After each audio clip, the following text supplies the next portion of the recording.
welcome everyone. And today's webinar will be about the all-new Mavic 3 Multispectral and how to use it to leverage plant counts and plant level data. I'm Igor, CEO and founder of Solvi, and together with me today we have Kyle Miller from DJI and Cody Thomas from Adventure. You guys want to introduce yourself briefly?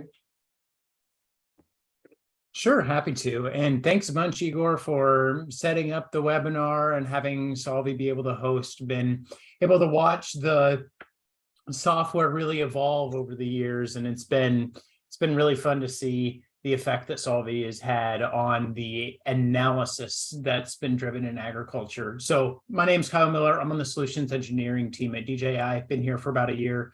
My parents farm here in Eastern Iowa, where I'm based, and as well as my wife's parents, and got in the industry selling fixed wing drones for agricultural purposes. Cody? Thanks, Kyle. And thanks again, Igor, for setting this up. It's been great using your software for the past few years, and it's a great tool.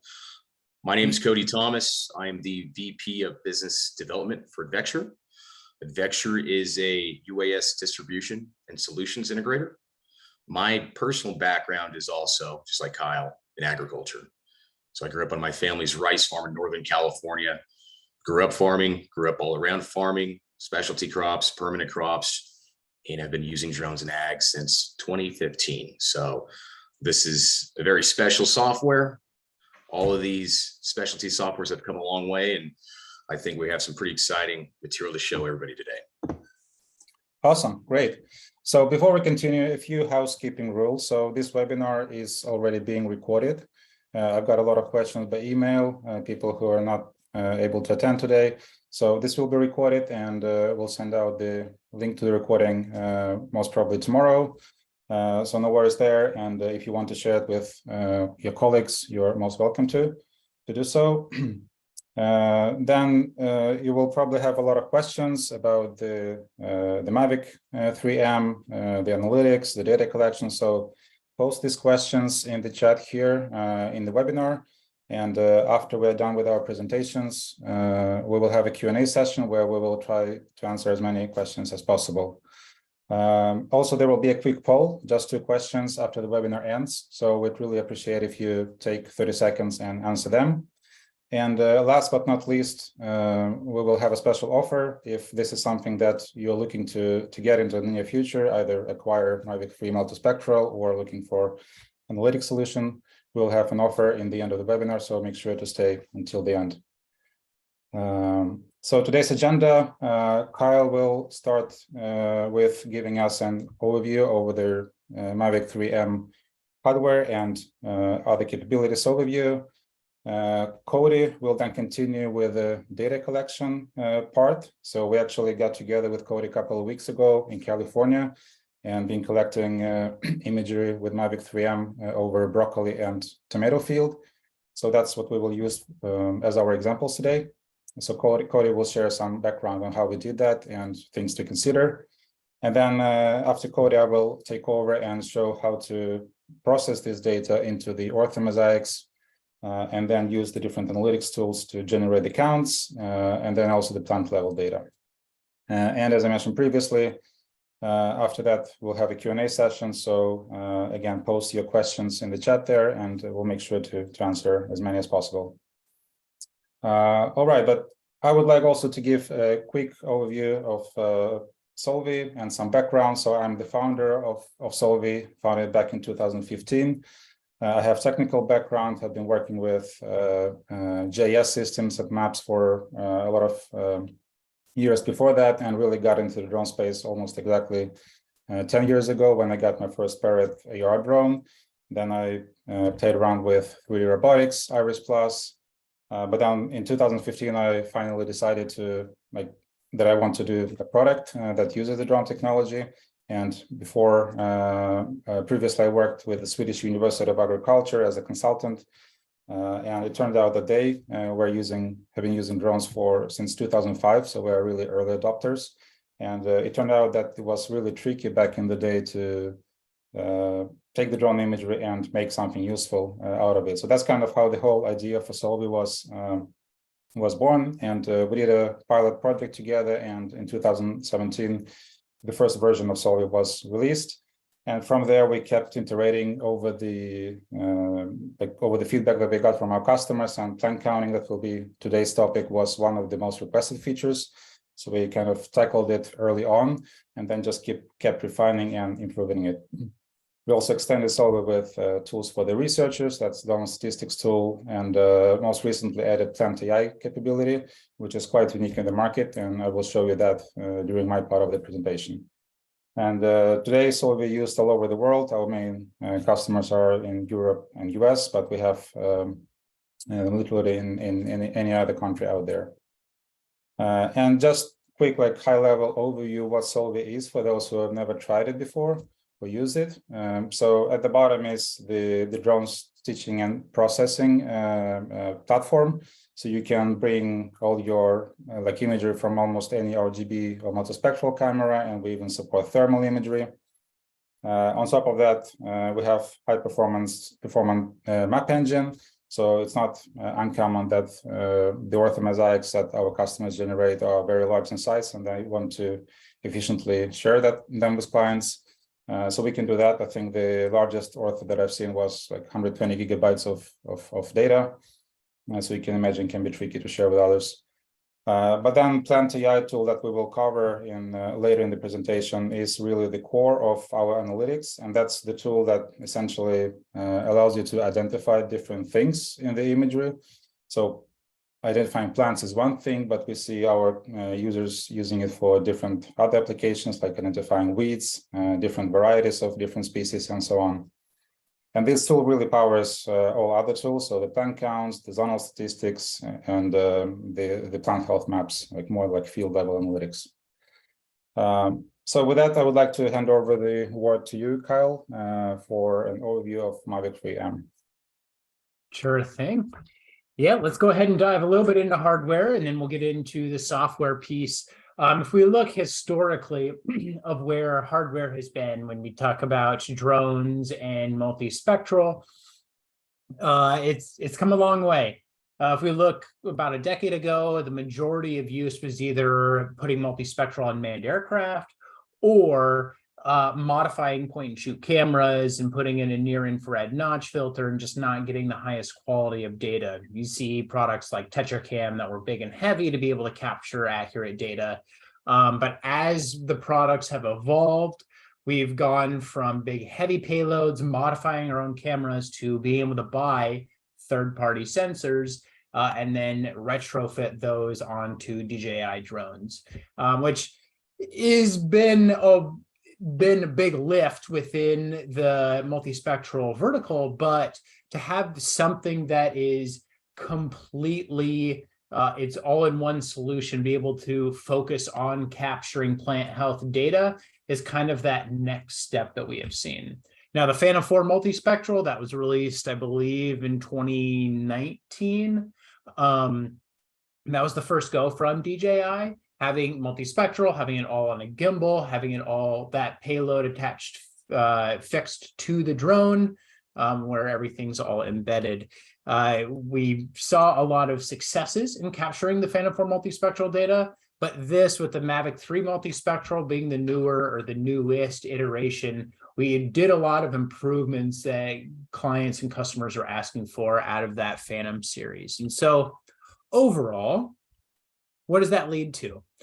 Well, it's an efficient all-in-one surveying solution that's going to be able to also capture individual bands of light very accurately. So it's going to have, we'll talk a little bit more about what's on the actual sensor, but you're going to be able to process 2D models, 3D data sets from the sensor here, and be able to utilize it for precision agriculture, even just for general mapping. We get a lot of construction clients and oil and gas and environmental clients that they don't really need the inspection side of the Mavic 3, and so they focus more on the plant health side of things, and the price is very, very similar.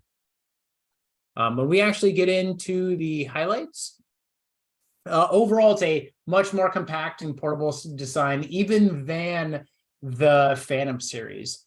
Cody, have you played around a bit with even like using Mica Sense Red Edge or something that's on a matrice, and how much extra you have to bring along to the field? Yeah, I've got many years of experience using Mica Sense and some other multispectral sensors as well. And yeah, there's a lot to carry around, so, and they're fantastic units, by the way, but it's a different tool, so they're all fantastic. And this has been a complete hit. Yes, and yeah, I didn't mean to necessarily throw shade or anything like that, because DJI will be that instrument to be able to help fly those payloads, and we have payload SDK for those third-party solutions. But being able to have something that's multispectral that can fit in the palm of your hand is something that the industry really has not seen before. So it's something that can truly be in the back of an agronomist pickup in the back seat and just ride along and whenever it needs to be used. 42 minutes max flight time, so we're seeing a nice improvement over that Phantom line, and that's with the RTK module on board. We're having a much improved on the visual side. I think that's actually on the next slide. We'll talk about the 20 megapixel sensor as well as the multispectral sensor, but it also has on the very top of the drone an incident light or a sunlight sensor, so that you're going to be able to capture data historically over time throughout the growing season with varying light conditions very accurately still. We're utilizing the O3 or OcuSync 3 transmission. So oftentimes, and I'll hit back to Cody and Igor, that we're flying very large fields where we always maintain line of sight when we're in the United States, but those flights can often be 80, 160 plus acre fields that can be a long distance away. And having that visual representation back to the drone, pretty important, right? I would say so. Absolutely. And then having the RTK module on board, all of that data, when we're talking about when we're talking about plot and microplot data, if you're off just a couple feet and you're not using ground control points or anything, if your data is shifted off, all of a sudden individual rows that are assigned to one plot may be registering in a different plot. And so having the data all align that sub-inch accuracy with an RTK module real time. I know in Iowa, we've got free cores through the Iowa DOT. So all I have to do is hotspot my phone to the controller and I get those corrections real time. So with the Mavic 3 multispectral, just the visual camera, here is the big improvement that we have seen. Cody, do you remember what the visual camera was in the Phantom 4 multispectral? Not to put you on the spot. Yeah. I mean, the visual RGB was 20 megapixels, right? With the Phantom 4 RTK, it was. The Phantom 4 multispectral is actually just a 2 megapixel sensor. And it was it's a much smaller sensor size. And so the nice boost that you're seeing on the Mavic 3 multispectral is now we're still maintaining that 4/3 inch, very large sensor so that we can get the spatial accuracy and the spatial resolution depending on the analysis. But then we're also getting the multispectral bands of a little bit nice of an improvement there, going from 2 megapixels up to 5 megapixels for each one of those bands. But focusing on that visual sensor, we now can capture with that visual quite a bit quicker at 0.7 seconds. So if you're trying to just make visual maps, it captures very quickly.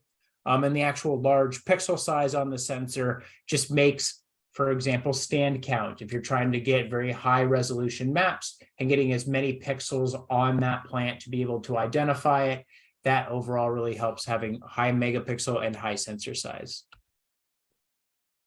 And then also showing so much of the growing, or so much of what happens with drone mapping in agriculture can happen outside of the growing season. We see that often with elevation maps. So we fly quite a bit in Iowa because we've got too much water and we've got subsurface irrigation, subsurface drainage, and we need to be able to make elevation maps to understand water flow. When we get into the actual multispectral side, we're capturing the green, the red edge, and the near infrared bands of light. A little bit larger sensor size, a 5 megapixel image instead of 2 megapixel image.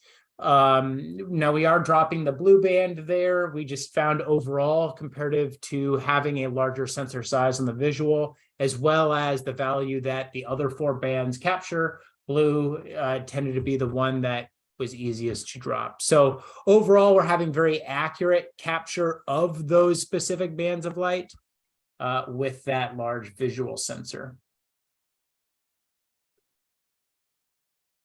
And then just a quick photo to show you what you're expecting on the SD card. So you're going to have your visual imagery and then grayscale, because you're capturing just one band of light for all of the different bands that you're capturing. And you can toggle those on and off as well.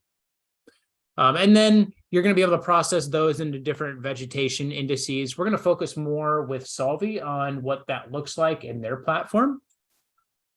But then we also have on the very back end of the drone, if you're looking at the Mavic 3 Enterprise, the Mavic 3 Thermal, that's where the beacon goes, but we replace the beacon on this drone with that incident light sensor. So depending on if you're flying much earlier than anticipated or at 11 a.m. compared to 1 p.m. that you're having on different flights, you're flying in June versus July versus August, and the sun angle is going to be changing each of those times. We just had a decent amount of smoke in the air from Canadian wildfires that drifted over to Iowa. And so being able to understand what the ambient light is and adjusting that data so that you're having accurate data over time, so you can understand that trend analysis, obviously is going to be able to help that data accuracy. We do support a calibration panel. It is something that you need to purchase separately. DJI at this point is not manufacturing calibration panels, but there are a couple of sources out there. Maybe Cody, when you guys talk about the data capture side, you can talk a little bit about calibration panel that you used. When you are flying it manually, you do get the side-by-side view where you're processing NDVI real time. So if you need to find some of those poor spots, if you're going out and manually flying after you've created a map, you can. We talked a little bit about O3 transmission, being able to get that drone up to 15 kilometers away and still get HD video downlink, just showing, even though we're not in very noisy environments from RF, we still are flying large distances away, always maintaining line of sight, but we've got very large fields in agriculture.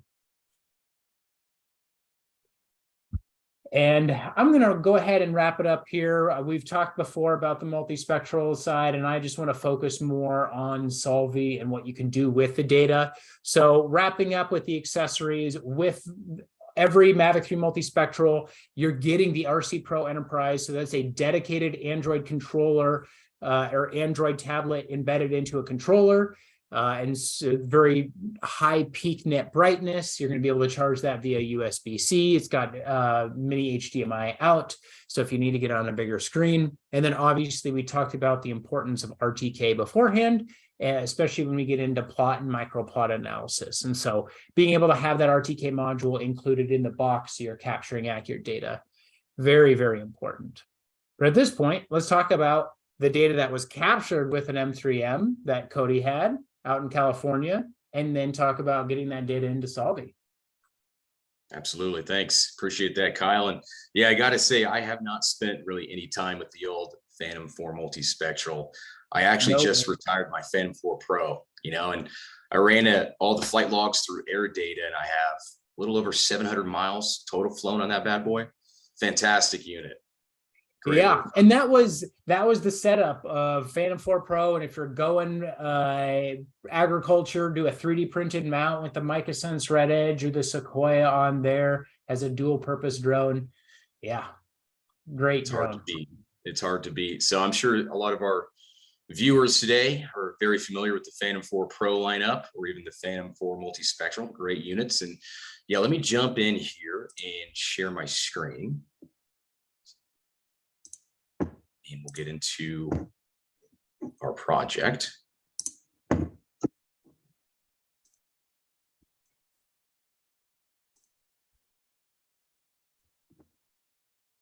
Okay, so real quick, at Vecture, once again, we are a solutions integrator. We are, yes, a drone dealer.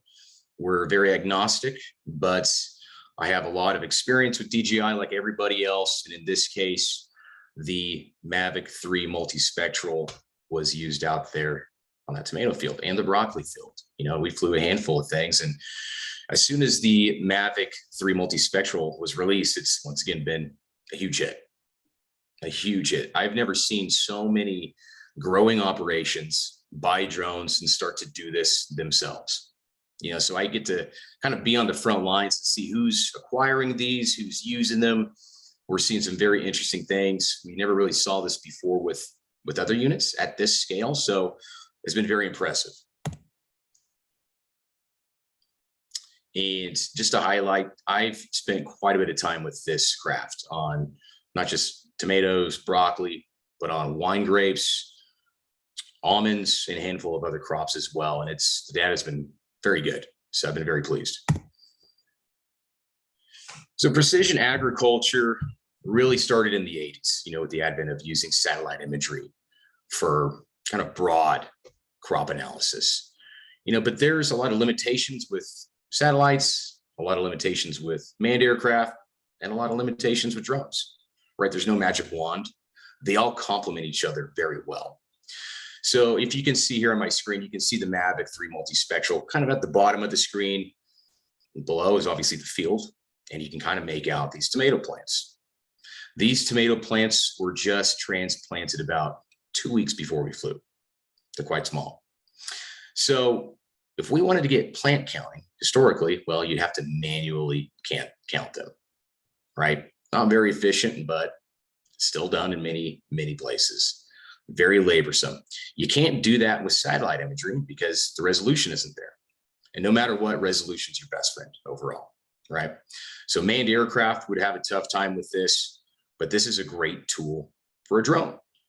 You know, so once again, smaller stuff, good for drones, micro, right?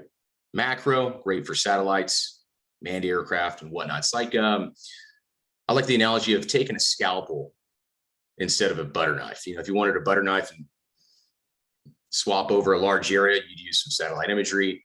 Scalpel, that's like a drone. It's great for R&D and plot level research, but also for large production acreage as well. So, but there are some limitations and challenges. However, we had some great results from this tomato field.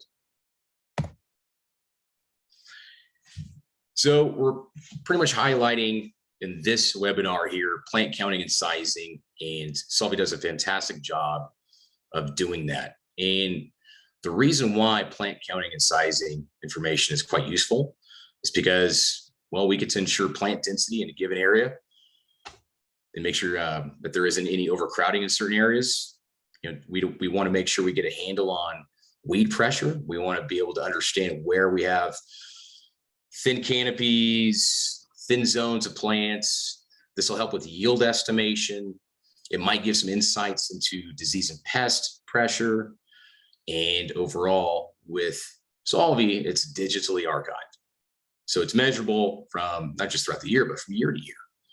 And you can keep a pretty good log here of what worked well, what needs to be worked on, and so on.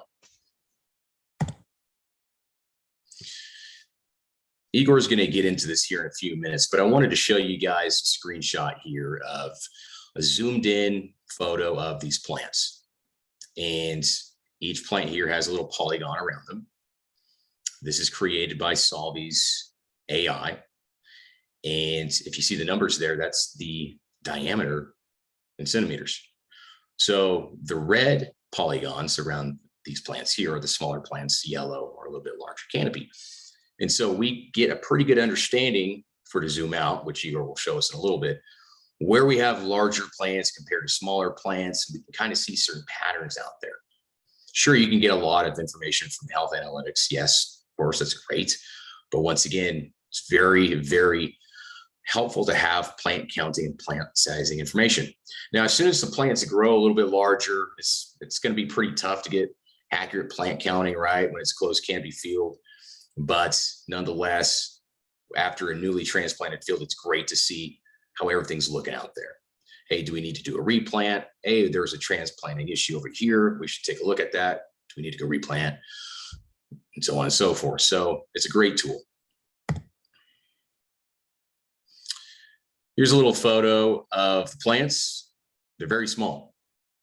That's pretty high soil profile if you're looking straight down from a drone, right? So we want to be able to make sure that if you're going to do this, you have to fly at the right altitude, right? So you can't fly at 400 feet in this case. You're not going to get good resolution. 300, same thing. 200, you're really pushing it, probably not going to work. For this flight, we flew at 100 feet. This was a 60-acre field, and it took a while, but we did it, and we had great results. A little bit more context here. That's me out there just kind of setting up the drone that day, and from an oblique angle. Once again, the plants are quite small, so it's a great job for this drone. Wanted to show you guys a little video here of how to create a mapping mission. It's very straightforward. You start off by naming your mission. You can name it whatever you want. We kept it very generic, named it tomato. You have to select your craft. Be sure to select RGB and multispectral. You can choose to only collect RGB data if you want, but in this use case, RGB and multispectral. Then you set your flight boundaries.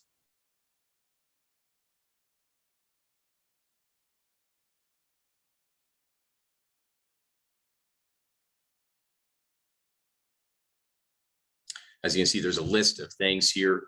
In some cases, you don't really need to mess with every little option, but your flight angle, you can choose to fly with the rows, against the rows. Some people have their preferences. In years past, there was kind of a preference to fly more with the rows that I found, at least with the sensors that I used previously, but which is what we did here. But a lot of folks fly across the rows as well, which is fine. Once again, in this instance, we flew at 100 feet. And real quick, I want to pause it there. So at this altitude, DJI automatically locks you in at a max speed of 6 miles an hour. So it's a quite painful, slow ride across the field. You know, so maybe future iterations, we can have a faster flight, but you're locked in at a pretty slow flight at this altitude. If you're going to fly higher, you can adjust your speeds a bit more accordingly. But if you're going to fly pretty low, DJI has you locked in so that you're not flying too fast, so you don't get blur. It's very, very slow in this case. So Igor and I were out there for, how long was it, Igor? 5 hours? 4 hours? In total, yeah, we've been shooting some videos as well, but actually I looked for the timestamps of the images. So the broccoli field that was about 5 hectares and 12 acres took us 40 minutes of flight. So we did have to swap the battery after half an hour. The tomato field that was much larger, as you mentioned, about 60 acres. It took us 5 flights and 4 battery swaps, but we didn't really push the batteries to the limit. We were flying something around like 25, 28 minutes on each battery. So total flight time for the tomato field was like just under 2 hours in total. Yeah, I think it was right around there. It took a while. It was a pretty hot day as well. So I know we both got a little sunburn out there, but nonetheless, the drone worked out great. The heat didn't affect it and all that. But you want to make sure. Pretty large field, like 60 acres field, like 25 hectares at 30 meters altitude, 100 feet altitude. So that's yeah, it's a big field, 60 acres. So your speed is set in this case automatically, you know, upon completion, return to home. Your side overlap is quite important. Front overlap, also quite important for flying low altitude flights. You want to be able to make sure you just cake the field in data when you're flying this low.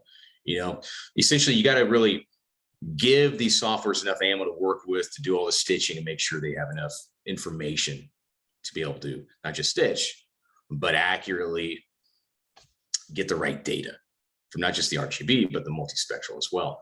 So after you're done with your flight planner here, off you go.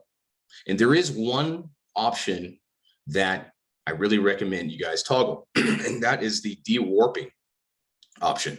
So make sure you toggle that as well.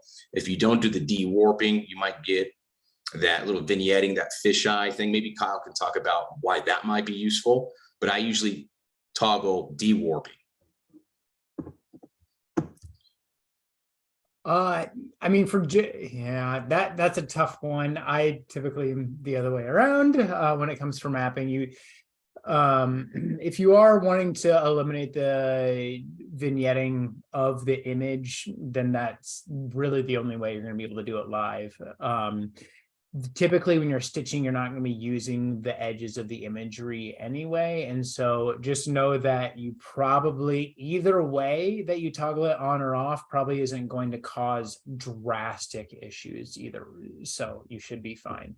It's more of a choice, and I ended up being on the other side of the choice of Cody, but both you should be able to fly with the same exact side lap, front lap, and get the same exact output, honestly.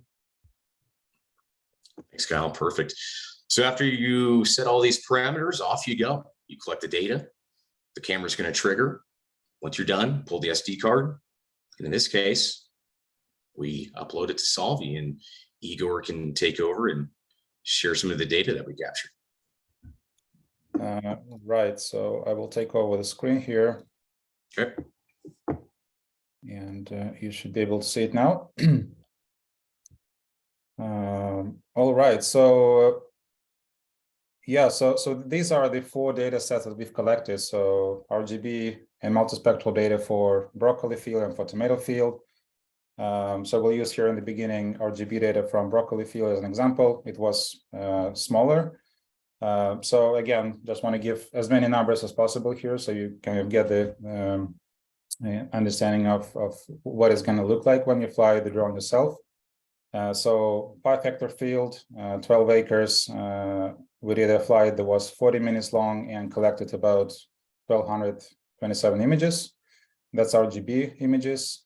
For the multispectral, that's like the same amount of captures multiplied by 4, because it takes 4 images per capture. For the tomato field, it was much larger data set, so more than twice the number of images, almost 2,800 of RGB images, and same with the multispectral, so almost 11,000 images. So that here comes in the first interesting aspect, like be prepared that there will be a lot of data. So multispectral data set ended up being 112 gigabytes of data. So that's quite a lot. If you're going to process it with Solvi, it's good to have a good connection. For the RGB data set, it was just 20 gigabytes of data, so much less, but still quite a lot of data. And to the first step here in the process is to stitch it into the maps. So to do that, you will just go to upload images and select the images that you want to upload.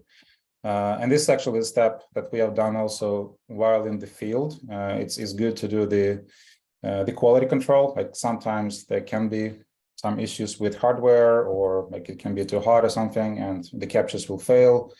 So it's good to, while you're still in the field, just to check that you have collected the images that you were intending to collect, and that you have good coverage over the whole field. And so what we did is just open this page, select all the images, and here we can see that we've got quite nice coverage. There were some gaps here in between the images in some places, but in the end we came to a conclusion there was more of a GPS issue. So one of the GPS coordinates was lagging, and the captures were actually taken in the right places. It's just that coordinates were not entirely correct. But still, small gaps like this is not a big problem. You just want to make sure that you don't have the whole big gaps, where you'll just have in the end insufficient overlap. So that's the first step. Select the images, do the Q&A in the field, and then you repeat the process when you get back and are ready to upload the imagery. Then it's just as simple as selecting the right form and field. So that's the way that the data is structured in Solvi. and I will show in the end why that's important.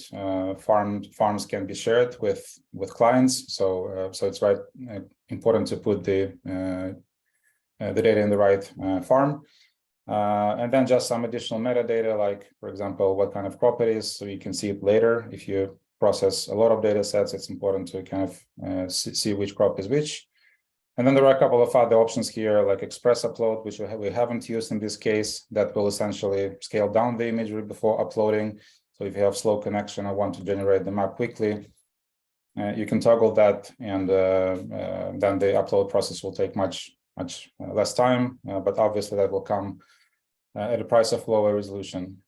Then if you have ground control points in the field, you can add them here. I will not go for this process. We haven't done that. And then you just click upload button, and yeah, the Solvi will take it over from here and start uploading the images. So here in the office, I have quite a nice connection, so you can see that the images quickly uploaded and turning green. But obviously, depending on your connection, it will take a different amount of time. So I will just interrupt this process. And when it comes to the data processing time, so the broccoli data set took about 2 hours for RGB data set to process. This is like fairly large data set still, 1,200 images. The multispectral data set took almost twice the time, so about 4 hours. And then with the tomato field, it was a lot larger. The processing time were roughly double the broccoli size, data set size. I think that's important to highlight, Igor, is that's a lot of data, but the turnaround time is actually pretty quick.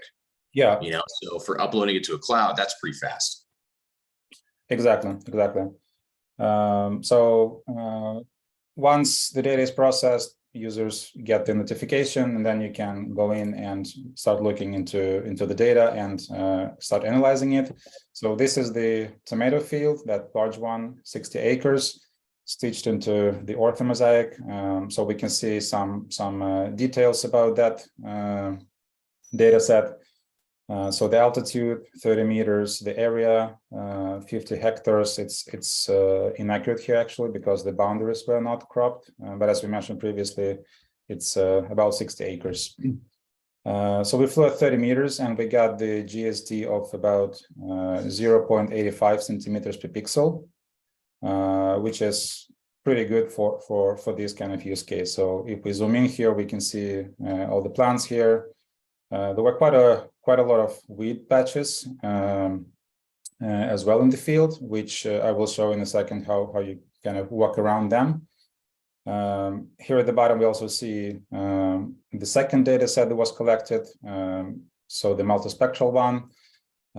If we switch to it, we will see the color infrared version of this data set, and that's because, as Kyle mentioned, Mavic 3 Multispectral doesn't have the blue band, so we can't render the RGB version, but we render the color infrared version instead. So the band order is NIR, green, red. And what is interesting here that, which we're both surprised by, how clearly the weeds are standing out here in the color infrared version. So that can be really interesting for applications where you're looking to detect the weeds. So that's the tomato data set. Similar to that, we have here the broccoli data set processed. This is the RGB version. Same altitude, so roughly the same GSD. And we can clearly see the plants here. The plants were bigger than tomato plants, so you can more clearly see them. As you can see, they started already merging, but that is actually not the issue. I will show in a few seconds how PlantAI can identify individual plants even when they're touching. And the same with the multispectral data set, so color infrared version of the orthomosaic. Vegetation is standing out really clearly and nicely here. Around about the GSD, so for the RGB data set, it was about 0.85 centimeter per pixels. At the same altitude, the multispectral data set is roughly half of that, slightly higher, so 0.5 approximately. So that's something to keep in mind. And in general, like we often get questions like which altitude should I fly at and which resolution should I get? So for smaller plants, you would ideally want to be somewhere around 0.5, 0.8 centimeters per pixels. So that's kind of what we were targeting with tomato field, but with RGB imagery. But this was very large field, so we had to fly a bit higher to kind of capture all the data in reasonable amount of time. But somewhere around like 0.5 to 1 centimeter per pixel is a good spot to be in. So once this data was processed into the maps, now we can start analyzing it. And for that, we're using the PlantAI tool. So I'm switching here in between what is already released and in production, has been in production for the last 2 years, and something that we have coming. So this is the new version where the PlantAI has become a standalone tool. And the first thing that is new with it is that you can do the multiple detection for each data set. So like in this field, we wanted to first identify the plants and count them accurately, but then also we've seen some weed patches. So I will show an example on how to do that as well. So the process is pretty straightforward. So we create first to generate the counts, we choose one of the two options. You can either request from Solvi, and then we will process the data for you and generate results within 24 hours. But then this first option is quite unique as it allows you to do all the processing yourself. And here you really have a lot of flexibility in terms of like what you want to detect in the images. So if it's a non-standard use case where you want to detect something specific that you have the domain knowledge about, that can be a really great tool. And the process is really straightforward. So you start with providing the tool one set of examples. So this nice small area, we say that you should outline roughly 10 plants. That's the very minimum. The technology behind the scenes is AI. And as you probably know, like AI is all about like you using the data to train the algorithms. And the more data you provide, the more accurate results will usually be. So 10 plants is the minimum, but the more you provide, the better accuracy you will most likely have. So you just simply like draw the circles like this around the plants. So you essentially want to capture the unique pattern about the plants. And once you've done that, you can continue to the next step. But here is the very important concept to understand that from this little rectangle here, we then generate the training data. And when you click continue next, we will actually train the model specific for this data set. And everything with this rectangle that is not circled in is also used for training. So that's how you can actually train the tool to identify the plants and, for example, ignore the weeds. So I will just go ahead and continue to the next step. So in the first step, you will be able to just test if it will work in your specific case in a smaller area here. So you can drag around to the area that is representative of your data set. And then you can choose the basic counts or counts with plant level data. So basic counts will just, as the name implies, counts all the plants.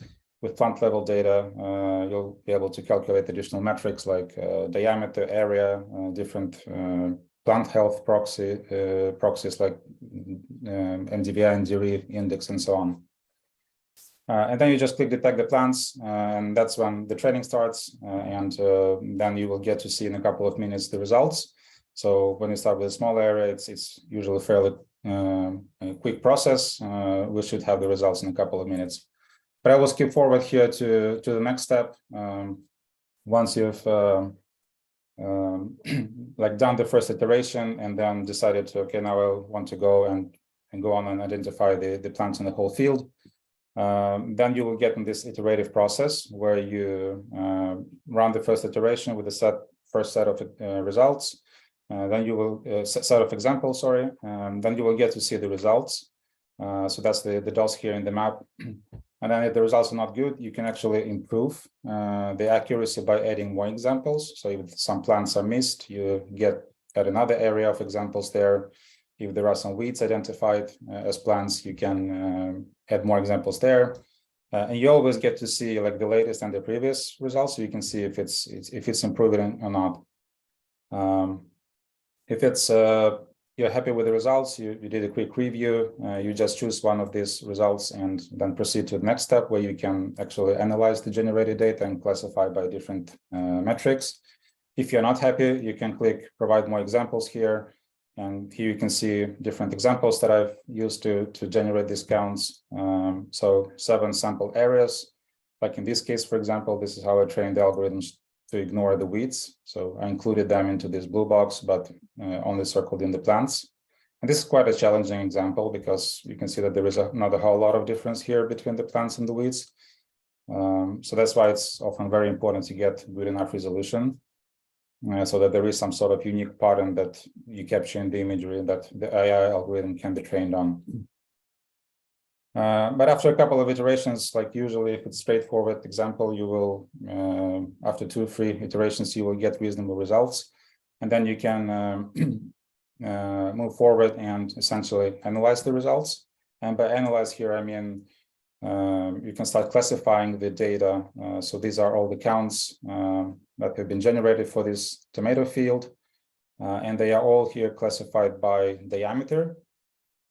We calculate 2 other metrics, and in the upgrade that we will release soon, there will be even more metrics. So right now we have plant health, for example, as a vari index. But if you have a multispectral data set, you will be able to select from a lot of other indices too. So in this case, we classified everything by the diameter. And when we zoom out, we can actually see quite interesting pattern here. So on the eastern side of the field, looks like all the plants are slightly bigger than on the west side of the field. And you get all this also, of course, quantified, so you can see how many plants there are and what percentage of the field are of a certain size. That can be really useful for yield estimations, for example, and other types of applications.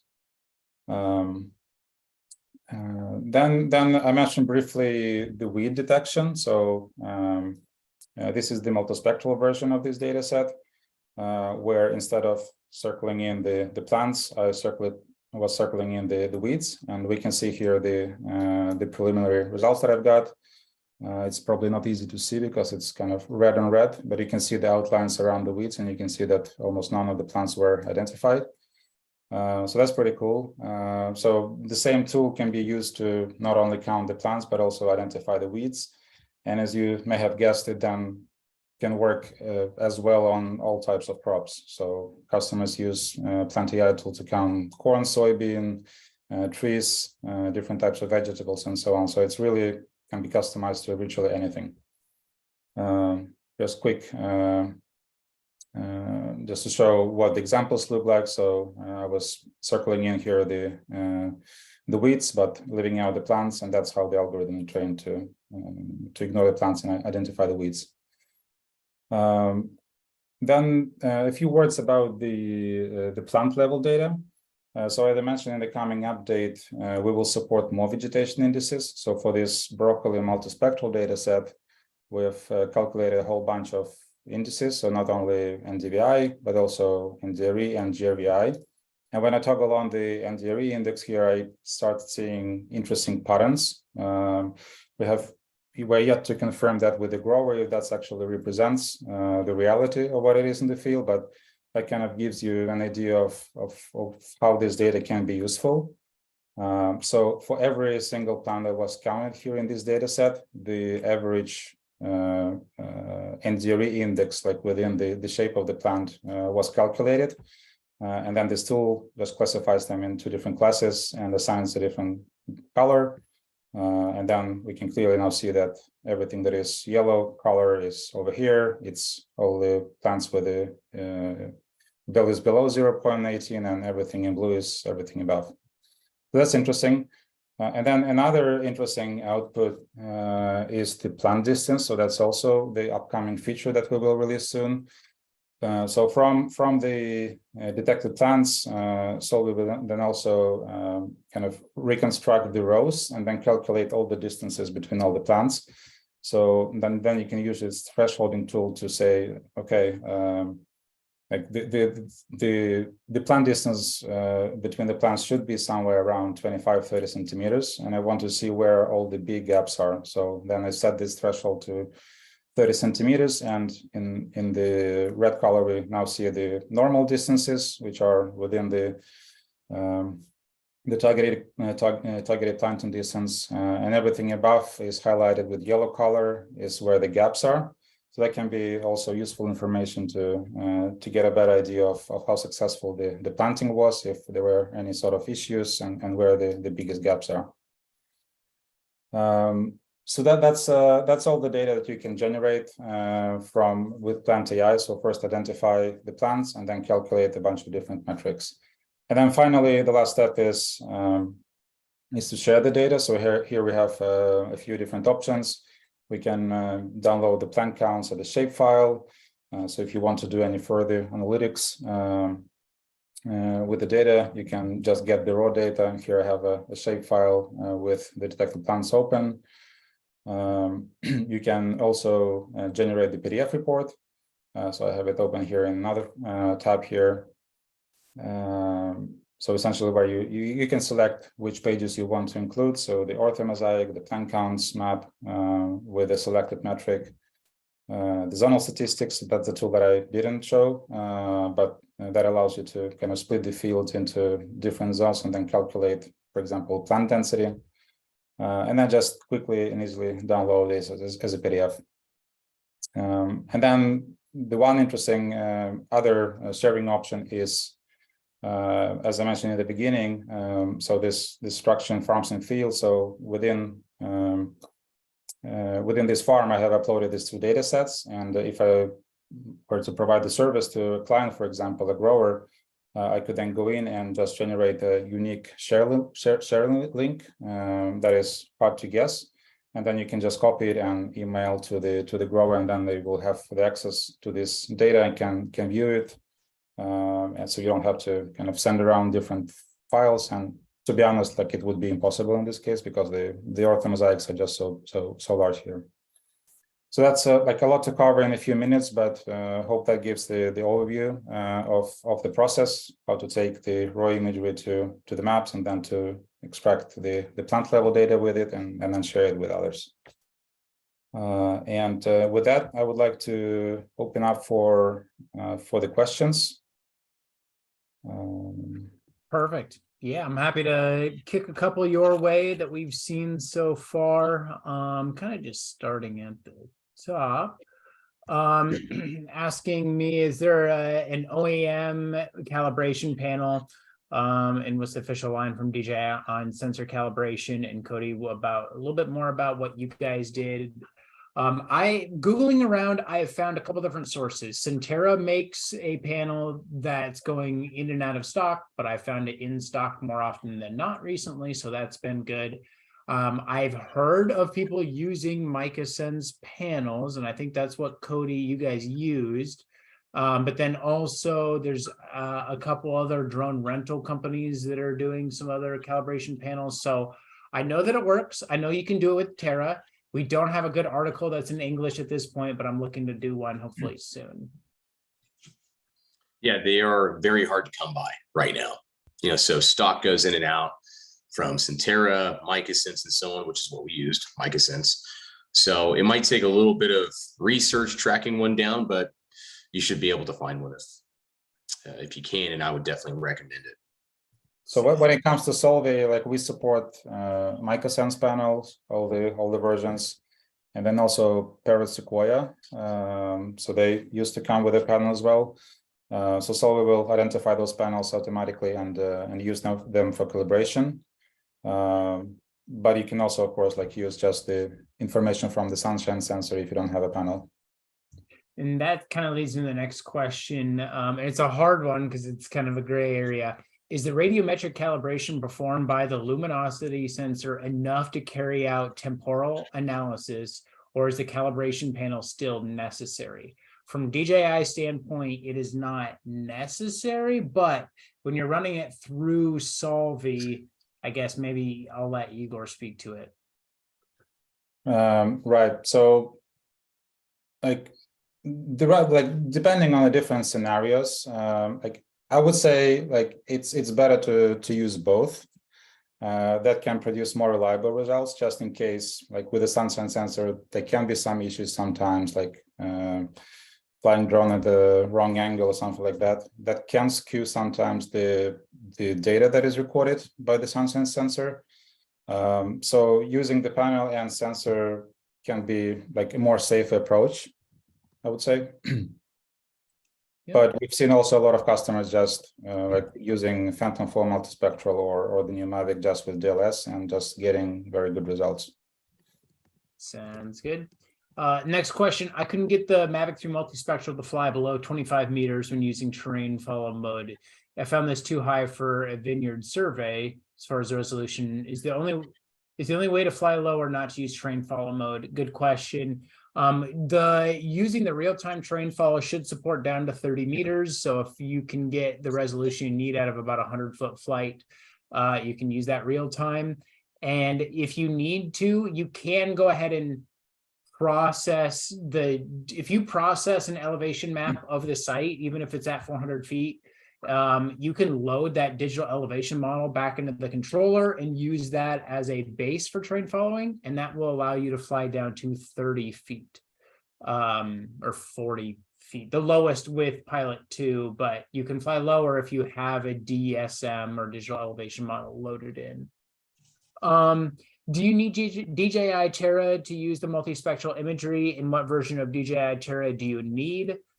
If you are wanting to process data with Terra, you can do that with the Pro version, or I believe the Ag version should be able to get you there. But we've been talking mostly about uploading this data to Solvi and Solvi being able to process your data for you.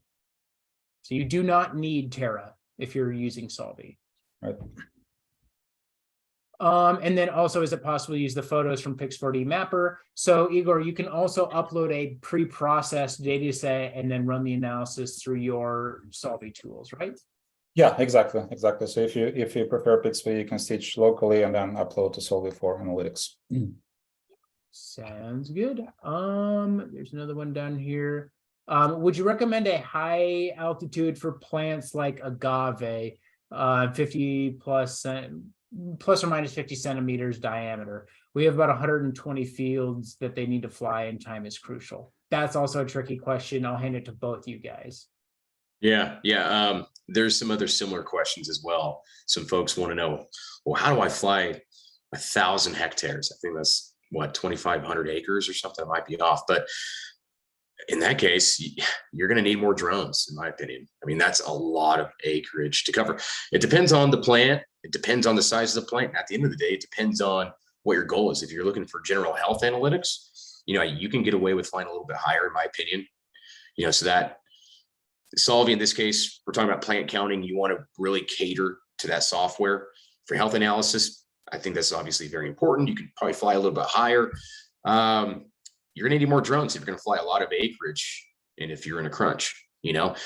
Another thing to throw out there is, I know we've been really centered on the M3M in this conversation, and there are other tools out there. For example, the ZenMuse P1. So if anybody has an M300, if you have a P1, that's a 45 megapixel RGB camera.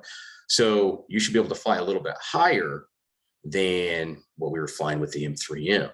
So that's one way of increasing results and flying a little bit higher, probably swallowing up a little bit more acreage, right? But at the end of the day, if you have an M3M or something similar, you have a lot of acreage, that's going to take a lot of time with one drone. If you have more drones, that's a good way of going about getting all that acreage covered, or you just fly higher and hopefully you can get some good data. Yeah, if the plants are like 0.5 meter in diameter, like agave plants, you should definitely not fly at 30 meters. So you can fly probably at least 50, but most likely even higher. So that will dramatically increase the area that you can cover in one flight. Apologies there on my phone. I also want to note that it is 1 p.m. Central Time, but all three of us should be able to stick around for a little bit longer. We are getting a number of really good questions in. We're not going to be able to answer them all, so we will try to follow up after this webinar for them, but let's go ahead and pick out a couple more. And if you guys see other ones that make the most sense to ask, go for it or to answer. Besides diameter, does Solvi calculate the biomass from each plant in general from the same field? What are some of the other analysis that Solvi could potentially do? Yeah, and that would be those additional vegetation indices that I mentioned. That would be the proxy for the biomass. So we currently just calculating two, Vari for RGB imagery and NDVI for multispectral. But in the coming update, there will be many other. So virtually any vegetation index. So we have this feature where besides those predefined ones, you can actually add your own indices. So you'll be able to use all of those with multispectral imagery. And that's, yeah, I see the question from Chris Crane here. Does Solvi have the function to create custom indices? So that's exactly what I'm talking about here. So yes, that's possible. I also want to note, Igor, if you can share our emails, if there's a contact page here, if folks need to drop off, feel free to take a photo of our emails and you guys can reach out to us with your questions if you have to leave. But yes, we're going to jump into a few more questions here. Right. Back to Igor, what was the initial processing time for Solvi once the files had been uploaded? The initial what? What was the processing time for Solvi once the imagery had been uploaded to the Solvi tool? Yeah, so for the broccoli data set, it was like 2 hours approximately for RGB data sets, that like 12 plus 100 images. Multispectral took almost twice the time, so about 4 hours. The tomato data set took like 4 or 5 hours for the RGB data set, but that was like almost 4,000 images, I think, or 3,000 images, so fairly large data set. And the multispectral version took twice of that, so like 9-10 hours. So it takes time, but it's still not days. And if you try to process that data locally, it will take you much longer. Sounds good. Can these be used for counting trees in a tropical forest? Yeah, so as I mentioned, like almost any type of crop, if you can see the clear pattern about the crop. So usually it will not work in cereal crops like wheat or barley and so on. But for any specialty crops, corn in the early growth stages, different types of trees, citrus trees, orange trees, we have customers using PlantAI tools for that. So as long as you can see individual plants or trees, you can train the algorithm to identify them. Sounds good. I figured that was the answer. Do you train the algorithm for each data set, or can the algorithm be reused for subsequent data sets even of the same field? Right. So currently you need to do this training for every data set, but that's something that the way it works is that we have the base model behind the scenes that those examples that you create are also using. So that's why you can get away with just a few examples and still get good accuracy. Down the road, we will provide the possibility to train own AI models so that if you're only working with corn or only with trees, you'll be able to use the data from different data sets that you've already processed and train your own model. And then depending on the amount of data that you have trained the model with, you might not need to provide new examples for the new data sets. So you'll just be able to just kick off the detection and get the good accuracy right off the bat. So that's coming. Cool. I've got just a couple more here. Would it be easier or better to count with the near infrared comparative to counting with the visual? That's a hard question. Yeah, so we currently just count using the 3 bands. So for RGB, that would be RGB.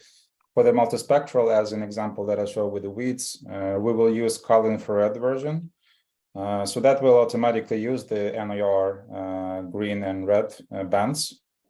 But we currently don't have this possibility to say, I want just to use NIR band. But that's really a good idea and something that is worth exploring, because as you have seen, or maybe I didn't show it, but in the NIR spectrum, the vegetation stands out really clearly. So that can be really helpful to achieve better accuracy. Yeah, it just kind of depends. I've seen it work successfully on both sides. This one's for Cody. For those missions, did you use RTK or PPK, or did you use ground control points instead of those? Did you use anything for corrections? We did not in this case. No, in this case, obviously we just wanted plant counting. So we didn't need to use an RTK module, but we could have, but it wouldn't have changed the overall, goal of the flight here.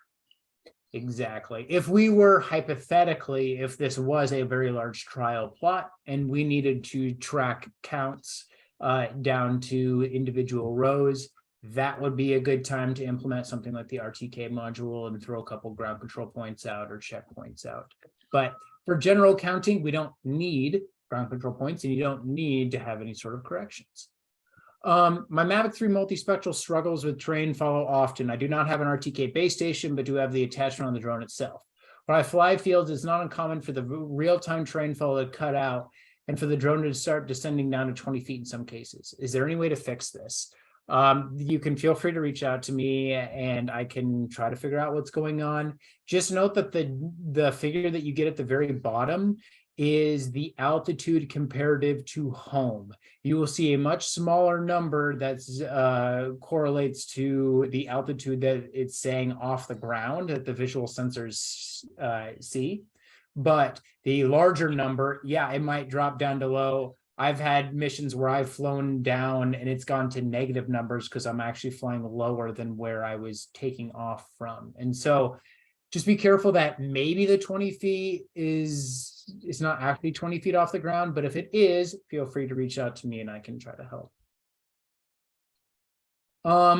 One question for you, Igor, pricing. What does pricing look like for doing plant count?